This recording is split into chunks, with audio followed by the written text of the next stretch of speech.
ডিজেলেৰে তৈয়াৰ কৰা পৰঠা খাই পাইছেনে? আজি দেখুৱাম ডিজেল পৰঠা। এখন ধাবাত ডিজেলেৰে তৈয়াৰ কৰা হয় পৰঠা।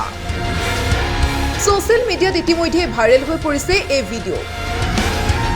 ভাইৰেল হৈ পৰা এই ভিডিঅ'টোত দেখিবলৈ পোৱা গৈছে এখন ধাবাত ডিজেলত পৰঠা তৈয়াৰ কৰি গ্ৰাহকলৈ আগবঢ়াই দিছে।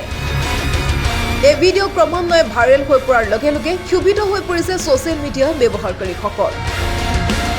ভিডিঅ'টোত দেখিবলৈ পোৱা গৈছে ফুড ব্লগাৰসকলে এই তেলক ডিজেল বুলি কৈছে।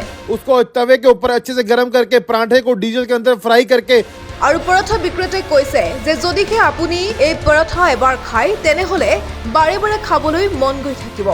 जी हाँ जी सर, बढ़िया परोठा है सर, खाओगे जो दोबारा आओगे सर। আৰু এই ভিডিঅ'টোৱে এতিয়া ছ'চিয়েল মিডিয়াত ক্ৰমান্বয়ে ভাইৰেল হৈ পৰিছে।